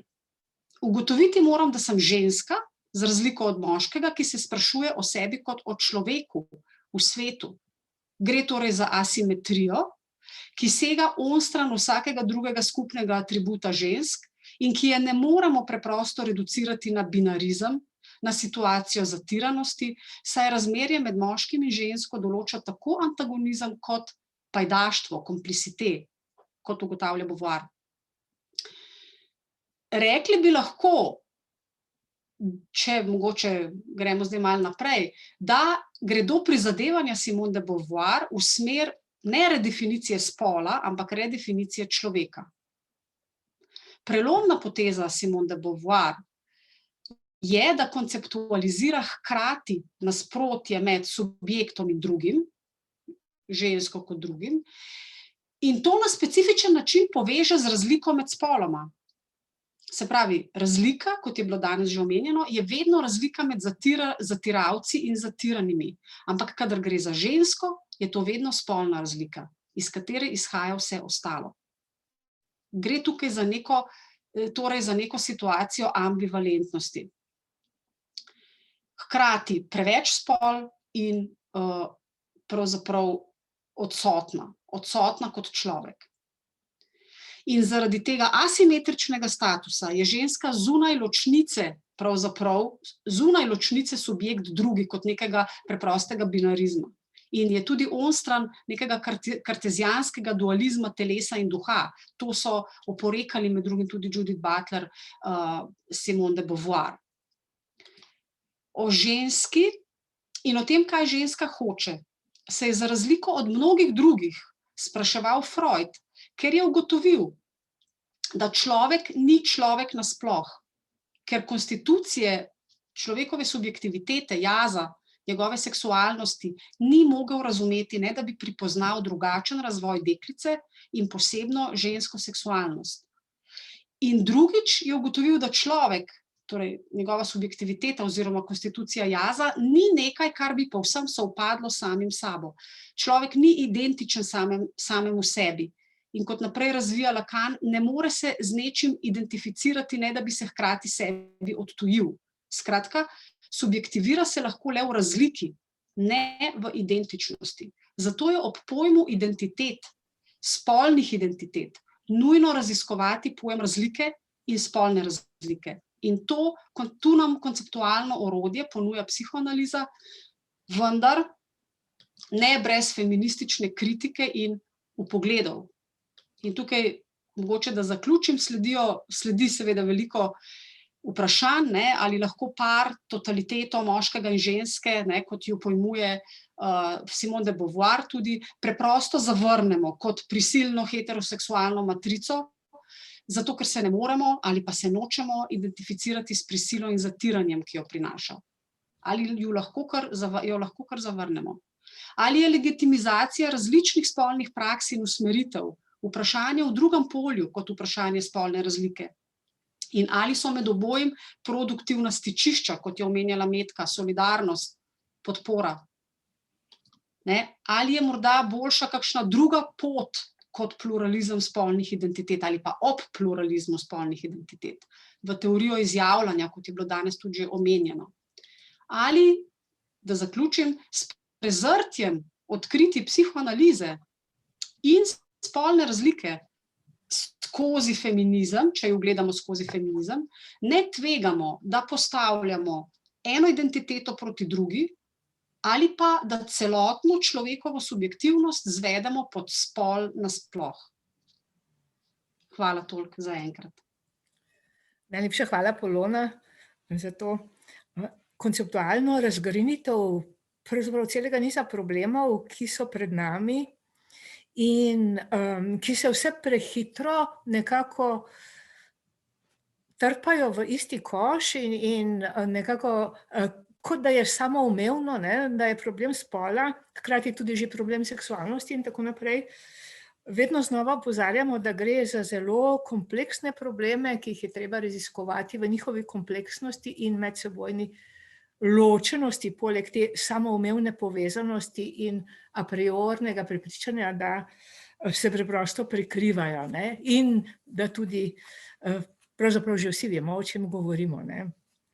Moram povedati, da kolegica Mesec, asistentka Polona Mesec, že leta natančno raziskuje tako konceptualne možnosti sodobne filozofije, psihoanalize in feministične misli, kot tudi na drugi strani sodeluje v najrazličnejših političnih, aktivističnih projektih in da je pravzaprav ravno to tisto, kar postavljamo tudi pri našem študiju v ospredje. Ne kot edino, ne kot glavno, ampak kot eno zelo pomembnih vidikov tega študija in skratka nekako nadaljujemo to tradicijo, ki jo poznamo, ki na eni strani, kaj bi rekla, korenini v gibanjih žensk za enakopravnost, v ženskih gibanjih in na drugi strani v teoriji kot gibanju, kot nekaj, kar treba razvijati, kot nadaljevanju že večkrat opisane kritične filozofije, kritične teorije in dediščine za današnji čas v našem prostoru tu in zdaj. Tako da res hvala, Polona, tako za to predstavitev, kot za izredno zanimivo sodelovanje v okviru tvojega doktorskega študija in vseh drugih številnih projektov, ki se jih udeležuješ in jih podpiraš. In bi zdaj še nadaljevali z eno naših najboljših študentk, kolegico Gajo Lukas Čufer, ki tudi že sledim od prvih letnikov študija. Takoj na začetku, Gaja, se spomnim, ste že zelo intenzivno brali, marsikaj organizirali in svetlo gledali v svet. In bi vas prosila, če nam zdaj s tem vašim svetlim gledanjem v svet in prihodnost približate tudi Simone de Beauvoir, torej za vas danes, kot te generacije sedanjih mladih kolegic. Izvolite, Gaja. Lep pozdrav še z moje strani in najlepša hvala za besedo. Zdaj, ko ste že omenili to dejstvo, da me spremljate že od začetka, bi se v bistvu rada zahvalila zaradi tega, ker je prav to vaše spodbujanje in sodelovanje na naših začetnih, potekajočih se prvih korakih na akademski poti nam dal, mislim, da zelo veliko spodbudo in zagone za nadaljevanje. Jaz sem se danes želela v bistvu osredotočiti na temo materinstva in pa abortusa, ki je v bistvu danes še kako aktualna tema in jo je Simone de Beauvoir obravnavala pod poglavjem Mati v prej omenjenem delu Drugi spol. Namreč se pravi, v fiziološkem smislu ženska dopolnjuje ali pa v bistvu izpopolnjuje svojo naravo v bistvu z materinstvom, saj je njen organizem usmerjen k nadaljevanju vrste. Vendar pa človeška družba v bistvu nikoli ni popolnoma prepuščena naravi. Enako seveda velja tudi za razmnoževalne funkcije, ki so pod nadzorom volje s pomočjo raznih oblik kontracepcije. In tudi tam, kjer zaradi raznih verskih prepričanj opuščajo uporabo moderne kontracepcije, se izvaja na skrivaj, na primer z računanjem plodnih dni ali pa moški izvaja, se pravi, coitus interruptus. Taki sistemi so pogosto povzročitelj neprijetnih občutkov med ljubimcema, saj moškemu ni všeč, da mora nadzirati svoj užitek, ženske pa je groza, se pravi, te možne oploditve. Vekolikor pride do nezaželenega spočetja, ostane samo še ena opcija in to je v bistvu abortus. V času nastanka drugega spola je bil v večini držav abortus še ilegalen in tudi danes ga omejujejo različne restrikcije, ki so pogosto v bistvu tema razprav. Nekatere konzervativne skupine vztrajno želijo, da bi se vrnili v bistvu 70 let v preteklost in v stanje, ki ga opisuje Beauvoir. Čeprav so takrat poskušali abortus preprečevati celo s kazenskimi ukrepi, so statistike iz 40 let pokazale, da je bilo v Franciji opravljenih skoraj 1 milijon abortusov letno. Kazalo je na dejstvo, da je najpogostejši vzrok za abortus večinoma revščina, zaradi česar so se poročeni pari odločali za abortus v bistvu šele po drugem otroku. Zato Bovar opozarja, da je lahko veličastna mati, ki v naročju ziba otroka, prav tako tudi tista ostudna ženska, ki ima za sabo abortus, gre v bistvu za isto žensko. Leta 1945 je bil objavljen dokument z naslovom Skupna soba, v katerem pacientka opisuje sobo v bolnišnici, kjer je ležala skupaj z drugimi ženskami, ki so prestale izpraskanje maternice.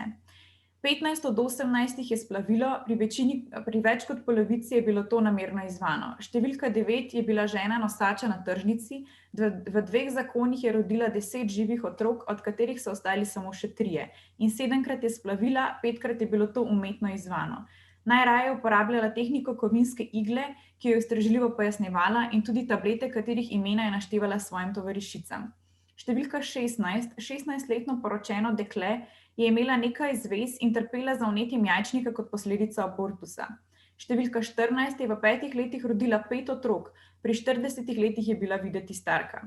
Pri vseh je bilo čutiti sprijaznjenost iz obupa. Ženska je ustvarjena zato, da trpi, so žalostno govorile. Konec citata. Torej, ilegalnost abortusa ni preprečila, zgolj naredila ga je veliko bolj nevarnega. V mestih so si ženske med seboj pomagale z informacijami o tako imenovanih splavuhih, ki so seveda za plačilo izvajali drugače dokaj varen medicinski postopek. Posameznice, ki si tega niso mogle privoščiti ali pa niso bile pri informacijah, so bile primorane, da se znajdejo same. Tako so se poskusi abortusa pogosto končali v bistvu z materino smrtjo. In danes, skoraj stoletje kasneje, smo soočene praktično z istimi argumenti, kot so jih takrat navajali proti uzakonitvi abortusa. Na Poljskem so že dosegli, da je splav legalen zgolj v primeru posilstva ali če nosečnost ogroža življenje matere. Ne smemo pozabiti, da so to vse primeri, o katerih se odloča pred komisijo. Tako se mora ženska, ki je bila zlorabljena ali pa se nahaja v dobesedni življenjski nevarnosti, soočiti s komisijo in pred njo zagovarjati ter dokazovati upravičenost in nujnost abortusa. Dejstvo je, da je glavni argument proti abortusu še vedno star, če lahko celo rečem zastarel katoliški argument. Zarodek ima dušo in če jo uničimo brez krsta, ji zapremo vrata v raj. Vredno je omeniti, da se tisti, ki zagrizeno branijo pravice zarodka, ne menijo kaj dosti za otroke, potem ko so rojeni. Na svetu je veliko otrok, ki so zaradi različnih razlogov ostali brez staršev, a za njih ni zares poskrbljeno. Cerkev se zelo zagrizeno bori, da bi na svet prišlo še večje število otrok, za katere starši ne bodo zmožni skrbeti. Tako bodo ali odraščali v hudi revščini, ali pa bodo prepuščeni sirotišnicam. Te teme niso stvar preteklosti, ampak so še kako pereč sodoben problem. Iz drugega spola je jasno razvidno, da se v tem času družbena mentaliteta ni dosti spremenila. Enako kot takrat se kontracepcija veliko bolj uporablja v urbanih okoljih. Čeprav je razlika v tem, da danes ne gre več za vprašanje dostopnosti kontracepcije, ampak ozaveščanja in normalizacije uporabe. Na nekaterih osnovnih in srednjih šolah še vedno učijo vzdržnost kot obliko kontracepcije. Dejstvo je, da če do penetracije ne pride, ne more priti do oploditve. Vendar je s tem popolnoma izgubljen koncept zdrave spolnosti, pa če je pred ali po poroki. Abortus tudi danes, kljub njegovi legalnosti, ni postopek, za katerega bi se ženske odločile lahkotno in brez premisleka. Še vedno nosi neko neprijetno konotacijo. Če gre za ženske, ki so še nekoliko mlajše, recimo še v poznih najstniških letih, je prisotna ideja, da so počele nekaj, kar ne bi smele. Za starejše ženske v resnih partnerskih odnosih se sprašuje, zakaj otroka niso obdržale, in tiste, ki so samske, so še toliko bolj obsojene. Kakorkoli, v vsakem primeru je odločitev ženske skupinsko presojena, čeprav se v resnici ne tiče nikogar drugega. V Ljubljani so sedaj že vrsto let verniki organizirali molitve pred ginekološko ambulanto za vse splavljene duše. Njihova prisotnost je bila neprijetna vsem posameznicam, ki so morali ambulanto obiskati, ne glede na to, kaj je bil njihov razlog. Bovar zapiše, da številnih ženskah morala jemlje pogum za abortus, saj spoštujejo zakon, ki ga kršijo. Prestati morajo prosijačenje za naslov in pomoč zdravnika in tvegajo, da bodo vzvišeno nahruljene. Moški zgolj drugega nagovarjajo prekršku zakona, ženska pa mora živeti z mešanico strahu in sramu. Morda je ženska celo v sebi razdvojena in si za trenutek želi otroka, ki mu onemogoča rojstvo, čeprav si materinstva ne želi. Sicer abortus ni umor, vendar je vseeno drastično drugačen od kontracepcijskega postopka. In ta čustveni konflikt je nekaj, kar obstaja vse do danes. Prišlo je do legalizacije, destigmatizacije pa nismo dosegli. Še vedno se razpravlja o duši, o začetku življenja, o spočetju in tako dalje. Vse te ideje nosečnicam pritiskajo na vest in otežujejo odločitev, ki bi lahko bila veliko bolj preprosta. Mnoge še vedno poseg opravljajo na skrivaj, da bi se izognile zasliševanjem in očitkom drugih. Avtorica pravi, da moški abortus z lahkoto obravnavajo kot nekaj nepomembnega, kot še eno izmed številnih nesreč, ki se pripetijo ženskam. Mnenja je, da ženska s tem dejanjem zanika vrednost svoje ženskosti. Namreč od otroštva naprej je ponavljano, da je ustvarjena za rojevanje in opevajo krasote materinstva. Ta čudovit privilegij rojevanja naj bi upravičil vse neprijetnosti njenega položaja, na primer menstruacijo in dolgočasnost gospodinjskih opravil. Sedaj pa moški za voljo svoje svobode in prihodnosti od ženske pričakuje, da se odpove svoji ženskosti. Rojevanje ni več sveta funkcija, ampak postane še ena izmed hib ženskosti. Nosečnost in abortus je v celoti breme ženske, ki je zaradi svoje napake umazana in ponižana, v nekaterih državah še vedno celo zločinka. Moški, ki je prav tako storil to isto napako, lahko ostane in odide, ženska pa je tista, ki jo mora prevesti v bolečino in kri. Ženska nosečnost in materinstvo doživlja popolnoma različno, glede na to, ali jo spremlja upor, sprijaznjenost, zadovoljstvo ali navdušenje. Dejstvo je tudi, da čustva, ki jih kaže mlada mati, niso nujno v skladu z njenimi najglobljimi željami. Nezakonska mater lahko materinstvo materialno in finančno zelo bremeni, se na ven vidi njen obup, vendar se morda otroka veseli in v njem vidi izpolnitev svojih sanj. Nasprotno pa se mlada žena nosečnosti sprejema z radostjo in ponosom, vendar se tihoma boji. Predvsem ji pogosto begajo protislovja in konflikti, ki jih tedaj obdajajo. Na primer, skrbi v zvezi z nosečnostjo so kakor sanje, ki jih tako hitro pozabimo, kakor porodne bolečine, je avtorica zapisala besede neke ženske, v katerih se razkrivajo kompleksne resnice, potisnjene v pozabo. V odnosu do materinstva ženska preide več faz. Za deklico je to recimo čudežin igra, v punčki vidi objekt, ki ga poseduje in mu vlada, in enako velja za otroka, ki ga bo nekoč imela. Kot mladostnica v njem vidi grožnjo integriteti njene dragocene osebnosti in ga lahko vztrajno zavrača ali pa si ga želi in istočasno boji, saj jim fantazme o nesečnosti sprožajo najrazličnejše tesnobe. Predvsem gre za to, da nekatera mlada dekleta rada uveljavljajo avtoriteto, ki pride z materinstvom, niso pa še zmožne sprejeti odgovornosti, ki jo prenaša. Avtorica zapiše, da želijo nekatere ženske celo življenje vladati otrokom, vendar se bojijo biološkega napora pri porodu, zato izberejo poklice, kot so na primer babice in učiteljice. Druge pa materinstva ne zavračajo z odporom, vendar se preveč zaposlene s kariero ali ljubezenskim življenjem. V bistvu je nosečnost za žensko drama, ki se odvija v njej sami, saj se odvija istočasno kot obogatitev in kot pohaba. Plod je tako del njenega telesa in parazit, ki jo izkorišča. Ona poseduje plod in on poseduje njo. Pojavila se bo nova eksistenca, ki bo upravičevala njen lasten obstoj. Pri bodoči materi se nasprotje med subjektom in objektom ukine, saj z otrokom, zaradi katerega se napihuje, tvori dvosmiselni par, v katerem kipi novo življenje, je zapisala Beauvoir. Če se na koncu v bistvu malo pošalim, postati ali ne postati mati, je sedaj vprašanje. Odločitev, za katero se intuitivno zdi, da pripada ženski, v praksi pa se pokaže, da je vse prej kot le njena sama. To je to z moje strani, hvala. Najlepša hvala za to predstavitev tako zelo aktualne problematike in aktualnega stanja v tej zvezi, kot tudi navezavo na Simone de Beauvoir in predvsem na to opozorilo, koliko pravzaprav na prvi pogled presenetljivih podobnosti je med načinom, kako problem zastavi Simone de Beauvoir, zdaj že veliko več kot 70 let, odkar je izšel torej Drugi spol, in kako, kot smo rekli, smo tu še vedno na nekem zelo kompleksnem področju, ki vključuje poleg medicinskih in psiholoških in filozofskih in kritično-teoretskih vidikov, seveda tudi vidik etične odločitve in nenazadnje včasih zelo problematične politizacije, ki ste tudi večkrat omenjali. Mislim, da je to prekrasen način kako je mogoče pokazati aktualnost misli Simone de Beauvoir in njenega osrednjega dela Drugi spol za današnji čas, tu in zdaj. In bi vas, preden zaključimo, še opozorila na zelo zanimivo povezavo.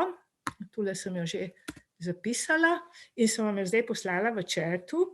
Pred nekaj dnevi se mi je oglasila novinarka, gospa Jovana Georgijevski, ki dela kot novinarka BBC-ja za srbsko govoreče področje in je pripravila oddajo o aktualnosti Simone de Beauvoir ob obletnici njene smrti na tej povezavi, ki sem vam jo zdaj poslala. In moram reči, da se mi zdi izredno zanimivo, da obstoji nek soroden način razmišljanja o tem, kaj je pomembno, kaj treba postaviti v spredje in kaj je ona kot novinarka, torej BBC-ja za srbsko govoreče področje, postavila v spredje in se posebej posvetila tej obletnici. Tako da smo, kaj ne rečem, vsaka na svojem koncu poskusili nekaj k temu prispevati in mislim, da to govori tudi v prid vsemu temu, kar smo povedali na začetku, kako pomembno je odpiranje filozofije, odpiranje mišljenja, odpiranje institucije, odpiranje univerze, odpiranje države v vseh pomenih besede in, kaj ne rečem, odpiranje v svet, da pa ne bi to za konec zvenelo kot nekakšna preveč splošna fraza, bi citirala Virginia Woolf, eno utemeljiteljic in pionirk feministične misli na področju literature in umetnosti, ki jo tudi prav zdaj beremo na Filozofski fakulteti in za kar se tudi pripravlja umetniški projekt v sodelovanju fakultete z festivalom Mesto žensk, ki ga bo vodila kolegica Barbara Japelj. In Simone de Beauvoir pravi takole. In to je zdaj tisto, kar dodajam vsem dosedanjim razpravam o filozofiji kot geofilozofiji, umeščenosti v določen zgodovinski, geografski, filozofski kontekst, vsej tradiciji, ki sem jo že večkrat omenila in njenem možnem nadaljevanju. Namreč, kot pravi Virginia Woolf, kot ženska nimam domovine. Kot ženska nočem domovine. Domovina mene kot ženske je ves svet. Najlepša hvala za sodelovanje do te pozne ure. Malo smo presegli, ampak ne več kot 5 minut, tako da upam, da ste vseeno dobre volje in da vam branje Virginie Woolf v nadaljevanju prinese vse tisto, kar ste že našli pri Simone de Beauvoir in kar boste morda v prihodnje vsakič znova, ko se lotite, spet našli. Bi prosila čisto za konec, še vidim, da se je gospa prodekanja, draga Jasna, oglasila za besedo. Izvolite. Ne, pravzaprav sem samo zaploskala za reakcijo, ker ne morem živo. Živo bi z veseljem. Najlepša hvala predvsem vsem, ki ste vztrajali do te pozne ure, vsem, ki ste predstavili svoje delo in vsem, ki vlagate toliko energije, strasti in veselja v naše skupno delo, da mislim, da je naša prihodnost res svetla in da lahko še svetlejšimi očmi gledamo in čakamo na nadaljevanje.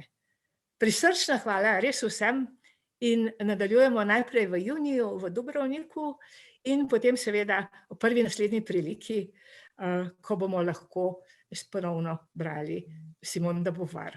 Najlepša hvala vsem. Hvala. Hvala, nasvidenje. Nasvidenje. Hvala in nasvidenje.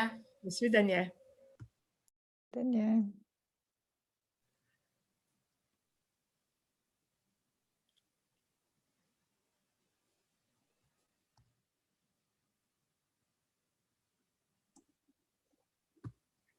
Razprava pa